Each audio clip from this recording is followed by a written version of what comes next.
saya Yulianti. Saya dari kelompok 4. Di sini saya akan menjelaskan fungsi komunikasi kantor dan bentuk komunikasi kantor.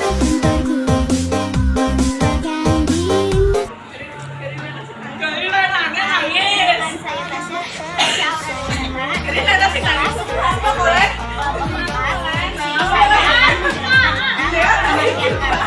dan sistem komunikasi kantor.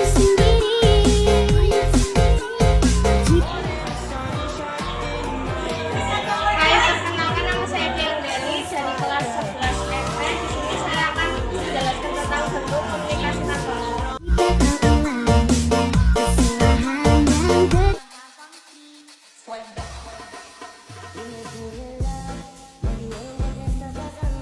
Kantor adalah gedung, rumah, ruang, tempat mengurus suatu pekerjaan, perusahaan, dan sebagainya atau tempat kerja. Syarat-syarat agar hubungan dalam kantor dapat berjalan dengan baik. Sinkronisasi tujuan organisasi, suasana kerja yang kondusif, penghargaan sebagai manusia, pengembangan kemampuan bekerja. Komunikasi kantor yaitu perhatikan tata bicara, ramah pada orang, jadi pendengar yang baik, dan pahami bahasa tubuh, tidak bertele-tele dalam menyampaikan pendapat. Saya akan menjelaskan mengenai fungsi komunikasi kantor.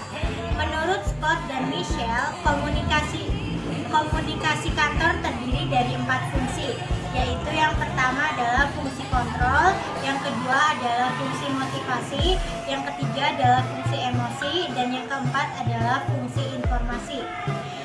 Fungsi kontrol yaitu bahwa setiap organisasi mempunyai hierarki dengan wewenang yang menyertainya. Yang kedua adalah fungsi motivasi.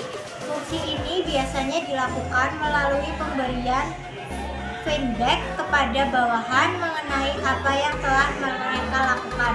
Yang ketiga ada fungsi emosi. Pada dasarnya, salah satu tujuan bekerja adalah melalui interaksi sosial.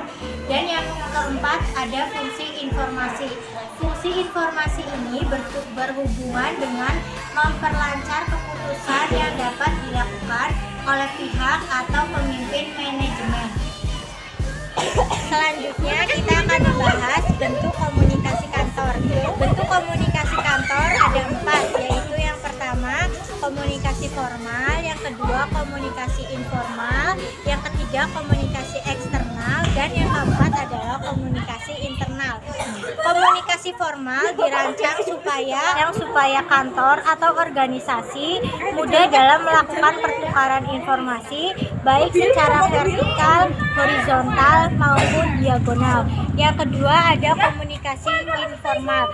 Berbeda dengan komunikasi formal, bentuk komunikasi ini tidak mengandalkan susunan struktur hierarki, melainkan hubungan yang sifatnya lebih pribadi. Yang ketiga, komunikasi eksternal. Komunikasi eksternal adalah bentuk komunikasi yang dilakukan dengan membawa informasi masuk atau keluar kantor. Dan yang keempat adalah komunikasi internal. Komunikasi ini merupakan bentuk komunikasi yang dilakukan di dalam internal perusahaan atau kantor. Segini kegondang dia, perkenalkan kami dari kelompok 4 Cikampek, Tasikmalaya.